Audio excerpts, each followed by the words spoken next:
გამარჯობა, ვაგრძელებ საუბარს ადამიანის საჭმელნებელი ტრაქტის ჰისტოლოგიაზე. წინა ლექციაზე ვისაუბრეთ თეძოს ნაწლავზე, დღეს საუბარს გავაგრძელებ ჭიაყელა ნაწლავით. როგორც ვიცით, თეძოს ნაწლავი ტერმინალურ ნაწილში წარმოდგენილი არის ბაუგინის სარქველით, იგი საზღვრავს მას ბრმა ნაწლავისაგან, ბრმა ნაწლავსა და ჭიაყელა ნაწლავს შორის ასევე არის მოთავსებული სარქველი, რომელსაც გერლახის სარქველი ეწოდება. იგი შესაძლოა იყოს ნაუჭის სახით წარმოდგენილი, ან საერთოდ არ შეგვხვდეს, ანუ ვარიაციებს ვხვდებით ამ შემთხვევაში.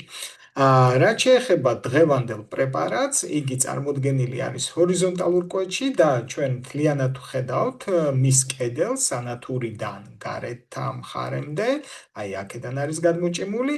გამონაკლის არც ეს ნაწილი წარმოადგენს და თავის მხრივ წარმოდგენილი არის 4 შრისაგან, მოსაზღვროთ თითოეული მათგანი სანათურის მხრიდან ლორწოვანი შრე, რომელიც წარმოდგენილი არის აი ამ ნაწილით, აი ეს ნაწილია მთლიანად.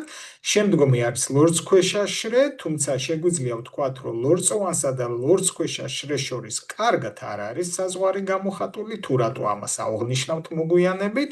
აი ეს არის მთლიანად ლორწქვეშა შრე, აი ეს ირგვლივად.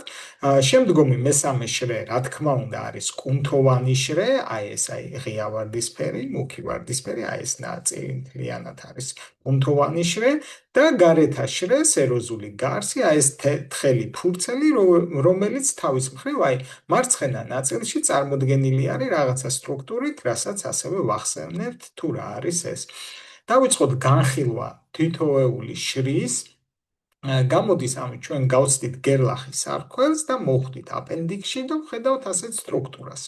ლორწოვანი შრე თავის მხრივ წარმოდგენილი არის, ანუ აი ეს ნაწილი ერთშრიანი ცილინდრული ეპითელიუმით, რომელიც თავის მხრივ დატვირთული არის ენტეროციტებით და დიდი რაოდენობით ფიალისებრი უჯრედებით, რომლებიც ლორწოს გამოყოფენ.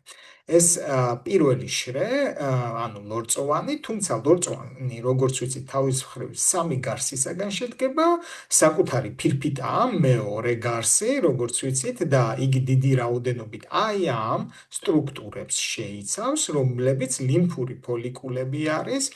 ისინი თავის მხრივ, როგორც ხედავთ, დიდი ზომის არიან და ლორწოვანი შრიდან, აი კარგად ჩანს აი ამ ნაწილში განსაკუთრებით, ლორწქვეშა შრეში არიან შეჭრილები, ხო? ანუ მესამე გარსი, რასაც ქვია აი ამ შრის, ლორწოვანი შრის, აქ წარმოდგენილი არ არის და მესამე გარსი, როგორც გვახსოვს, ლორწოვანი შრის იყო კუნთოვანი ფირფიტა, ხო? აი აქ საერთოდ არ ჩანს, შესაბამისად შეგვიძლია ვთქვათ, რომ ჭიაყელა ნაწლავში ჩვენ კუნთოვანი ფირფიტა ლორწოვანი შრის არ გვხვდება. და აი ზუსტად აი ამ ლიმფური ფოლიკულების სახით კარგად ჩანს, რომ შეჭრილები არიან აი ამ კუნთოვანი ფირფიტის არარსებობის გამო ლორწქვეშა შრეში. გამოდის რომ გადავალთ ლორწქვეშა შრეზე, ვიტყვით რომ ეს ლიმფური ფოლიკულები მანდაც არის მოთავსებული, ხო? ბუნებრივია. აი ჩანს კიდევაც აი ამ ნაწილში მთლიანად გამოხატული. აი ამ ლიმფური ფოლიკულების გამო საჭმელნებელი ტრაქტის ნუშურასაც ეძახიან ჭიაყელა ნაწლავს, ანუ დიდი რაოდენობით რომ ლიმფური ფოლიკულებია მოთავსებული.